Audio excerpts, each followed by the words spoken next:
सदगुरु सुखराम जी महाराज ने धन्य हो। सदगुरु युक्तिराम जी महाराज ने धन्य हो। सदगुरु स्वामी श्री कुशालदास जी महाराज ने धन्य हो। संत ज्ञानेश्वरी भाई जी महाराज ने धन्य हो। गुरुदेव आपके धिन धिन हो, महाराज आपके धिन धिन हो। महाराज आपके धिन धिन हो। माला श्वासों श्वास की फेरे कोई निज दास, तो 84 भटके नहीं कर कर्मा को नाश। बोलो राम। संसार में एक बहुत बड़ा भ्रम है। कई ऐसे संप्रदाय बन गए हैं जिनका मानना ये है कि भजन करने की आवश्यकता है ही नहीं। कुछ लोग कहते हैं भजन, जो भजा नहीं जा सके उसको कहते हैं भजन। ऐसी ऐसी भ्रांतियां फैला रखे हैं, ये संसार भटक गया। सनातन धर्म का मूल जो ज्ञान था उसको लोप दिया लोगों ने, केवल अपना संप्रदाय चलाने के लिए, अपनी पूजा कराने के लिए, अपने को प्रतिष्ठित करने के लिए। जबकि सत्य तो यह है कि बिना किए, भाई कहते हैं मुख रसना मत छाड़ियो 10वें द्वार लग कोई, होठ कंठ सुख राम के गढ़ चढ़िया बंद हो। कुछ लोग तो कहते हैं कि ये श्वास और उश्वास, यानी ओम और सोम, श्वास आता है और जाता है, तो ओम और सोम ये जो है इसको सांस मान के कहते हैं कि सांस तो हर समय भजन कर ही रहा है, फिर आपको भजन करने की क्या आवश्यकता है। केवल आप शांत होके सांसों को ध्यान से देखो। ये सोचते नहीं कि इस शब्द को कहीं कानों से भी सुनना है। इस बात को कोई बिरला महापुरुष ही जानते हैं। कान का स्वभाव है सुनना, आंख का स्वभाव है देखना, नाक का स्वभाव है सूंघना, मुंह का स्वभाव है बोलना, इंद्रियों का स्वभाव है। और स्वभाव के अनुकूल चलते हुए जब हम चलते हैं तो मंजिल को पा जाते हैं। स्वभाव के प्रतिकूल चलने पर हमको मंजिल कैसे मिलेगा। महाराज कहते हैं कि अपना काम तो रचना से राम नाम का सुमिरन करना है, सो करना ही पड़ेगा, इसी से कार्य सफल होगा। जैसे बड़ा धनवान मनुष्य के कई मंजिलों के ऊंचे मकान में आने जाने के लिए लिफ्ट लगे होते हैं, उनमें बैठकर केवल बटन दबाना पड़ता है और जिस पोजीशन पे, जिस मंजिल पे जाना है उसका नंबर दबाने पर वहां हम पहुंच जाते हैं। लेकिन ये हर आदमी के मकान में लिफ्ट संभव नहीं है। मकान के ऊपर चढ़ने के लिए सीढ़ियों की आवश्यकता है, सीढ़ियां बनानी भी पड़ती हैं और सीढ़ियों पर उतरने चढ़ने का कष्ट भी झेलना पड़ता है। तब ही हम अपने मंतव्य खंड में, मंतव्य मंजिल पे पहुंच सकते हैं। ओम और सोम की निंदा नहीं है, लेकिन जब तक हम इसका उपासना नहीं करेंगे, जब तक उसको रगड़ नहीं करेंगे, तब तक हमारा मंतव्य पूरा नहीं होगा।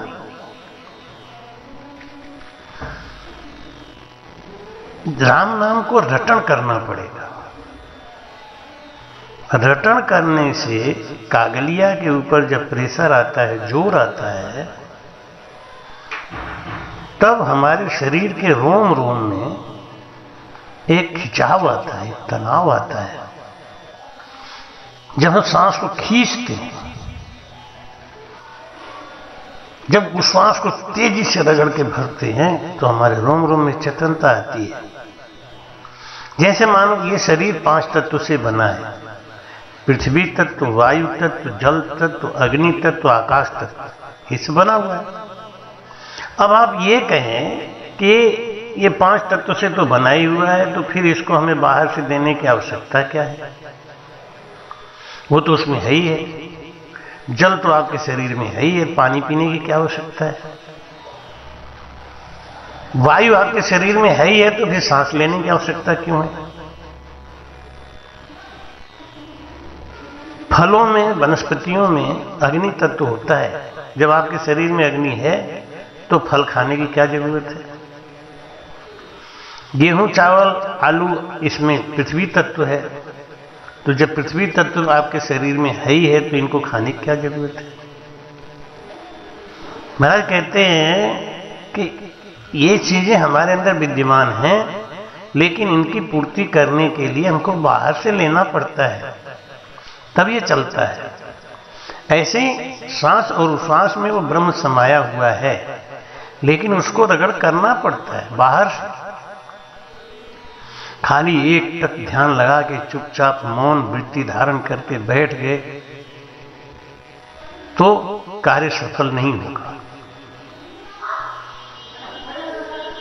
महाराज कहते हैं ओम सोप जाप श्वास आने जाने में अपने आप होता है, तो भी राम के जाप की आवश्यकता है। जैसे एक कोई किसान की गाय बीमार हो गई, तो वो वैद्य के पास गया और वैद्य जी से उसने दवा मांगी। वैद्य जी ने उसको दवा दिया और कहा इसको गाय के शुद्ध देसी घी में मिलाकर गाय को देना, तभी ये फायदा करेगा। अब वो किसान अपने घर आया, उसने सोचा 5-7 दिन से तो गाय ने दूध दिया ही नहीं, गाय ने दूध नहीं दिया है तो दूध उसके अंदर है और दूध में घी है ही है, तो बाहर से घी मिलाने की क्या आवश्यकता है? जब घी उसके अंदर है ही है तो बिना घी के ही हम दवा दे दे। और वो किसान ने उसको बिना घी का दवा दिया, लेकिन उसको कोई सफलता नहीं मिली। गाय का मरज तो ठीक हुआ नहीं। जब उसने वैद्य से कहा कि आप तो कह रहे थे 3 दिन में दवा असर करेगी, लेकिन ये तो कोई असर कर ही नहीं रही। वैद्य ने पूछा आपने घी कैसे दिया? वो बोला घी में दवा नहीं दिया, क्योंकि घी तो गाय के अंदर है, फिर घी की क्या आवश्यकता है? वैद्य ने कहा नहीं, ये दवा घी के संग ही देना पड़ेगा, तभी वो फायदा करेगा।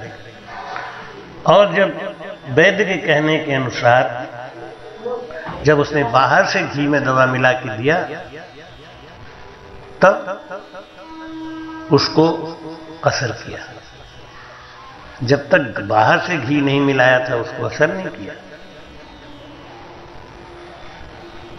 कहने का मतलब यह है कि ओम और सोम, श्वासों में ओम और सोम का अनुभव करना या मान लेना, उससे काम बनने वाला नहीं है। रसना से राम राम कहना पड़ेगा। आती सांस और जाती सांस, इन दोनों सांसों में हमको राम राम करना ही पड़ेगा। बात कहते हैं कि ओम सांसा बैठती उठत सोहम सांस, राम चरण जोगी जपे साध राम का दास। राम चरण जीवास दे ओम सोम जाप, जे सांसा ही ब्रह्म है तो अब क्यों करे कलाप। सांसा आवे गर्भ में सब दिन आवे कोई, सांसा सुमरे राम को तो गर्भ छुटी का हो। इसको माया से अलग करने के लिए माया और बिंब, चेतन, इसको अलग करने के लिए शब्द की आवश्यकता है और रटन की आवश्यकता है। जब तक रटन नहीं होगा, जब तक श्वासों में सुमिरन नहीं करेंगे, तब तक हमें उस वस्तु को प्राप्त नहीं किया जा सकता।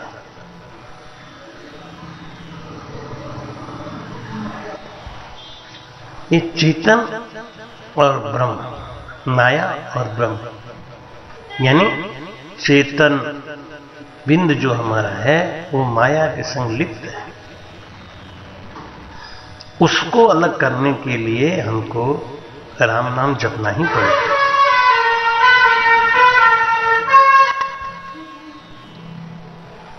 जैसे लोग कहते हैं कि श्वास निकालते समय सोहम और श्वास लेते समय ओम, इसका जाप तो हर समय होता ही रहता है, तो हमको अलग से जाप करने की क्या आवश्यकता है? महाराज कहते नहीं, राम नाम जपने की आवश्यकता है। जैसे जीरो अपने आप में कोई महत्व नहीं रखता अगर उसके बगल में एक ना लिखा हो। केवल एक लिख देने से उस जीरो का महत्व बढ़ जाता है, और एक को हटा देने से जीरो का महत्व खत्म हो जाता है। एक आदमी बहुत गरीब था, किसी संत के पास गया, संत से निवेदन किया कि महाराज मैं बहुत गरीब आदमी हूं, मेरे लिए कुछ आप अच्छा कर दो। संत ने कहा एक कागज ले आओ। कागज मंगाया, उस पे एक लिख दिया और कहा जाओ ये कागज अपने पास रखना, तुम्हारी आमदनी हो जाएगी।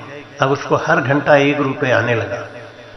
24 घंटा में 24 रुपये का आमदनी हुआ। वो बड़ा खुश हुआ। 10 दिन के बाद कुछ फल लेके गुरुजी के पास गया और कहा गुरुजी आपकी बड़ी कृपा हुई, आपने जब से वो एक लिख के दिया मेरा तो इनकम ही बढ़ गया, 24 घंटे में 24 रुपये आने लगा है। आपकी बड़ी कृपा होगी अगर इसके आगे आप जीरो लगा दें तो। गुरुजी ने कहा ले आओ जीरो लगा देता हूं। लगा दिया। अब उसका हर घंटे 10 रुपये का फायदा होने लगा। 240 रुपया रोज का इनकम हुआ। वो तो बड़ा खुश हुआ। महीना 2 महीना अपने भोग विलास में भूला रहा। फिर ध्यान आया गुरुजी के पास चलूं, 1 जीरो और बढ़वा लूं। ऐसे ही वो आता रहा। गुरुजी जीरो बढ़ाते रहे, जीरो बढ़ाते रहे और उसका इनकम बढ़ता चला गया, इनकम बढ़ता चला गया। वो पहले लखपति हुआ, फिर करोड़पति हुआ, अब अरबपति हो गया। दुनिया भर की फैक्ट्रियां, दुनिया भर का व्यापार बढ़ा लिया। अब उसको फुर्सत नहीं है कि वो अपने गुरुजी से जाके मिले, उनसे बात करे। एक दिन उसने अपने नौकर के हाथ से बहुत सामान भेजा और कागज दे के भेजा, कहना गुरुजी से कि इस पे कुछ जीरो बढ़ा दे। भूख अभी भी नहीं मिटी थी। नौकर आके बोला गुरुजी सेठ जी के पास तो समय नहीं है आपके पास आने का, व्यस्तता उनकी बहुत है, लेकिन उन्होंने इस कागज पे जीरो बढ़ाने के लिए कहा है। गुरुजी ने कहा ले आ कागज, और zero zero zero zero zero zero zero zero बढ़ाते ही चले गए। और जब सारा जीरो, पूरा पन्ना ही जीरो से भर दिया तो धीरे से एक को काट दिया और दे दिया कागज। उसी क्षण, उसी पल से उस सेठ का पूरा कारोबार ध्वस्त हो गया, सब कुछ जीरो हो गया। कहने का भाव ये है कि एक का कीमत है और उस एक के आगे जीरो लगाओगे तो बढ़ता ही जाएगा, लेकिन अगर वो एक नहीं है तो जीरो किसी काम का नहीं है। एक कौन है? वो राम का नाम। और जीरो क्या है? सांसों सांस। ओम सोहम। तुम्हारे कहते हैं ओहम सोहम की कीमत क्या है, सांस सांस की कीमत क्या है?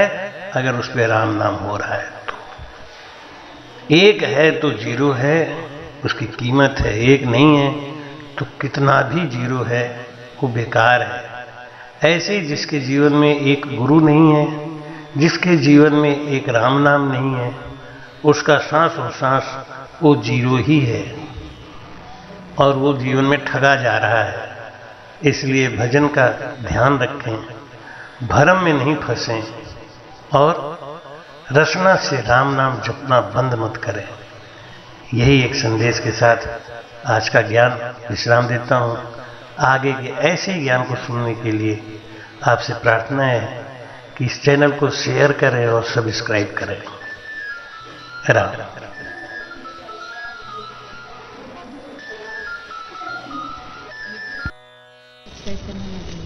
कृपया चैनल को सब्सक्राइब करना ना भूलें। राम राम।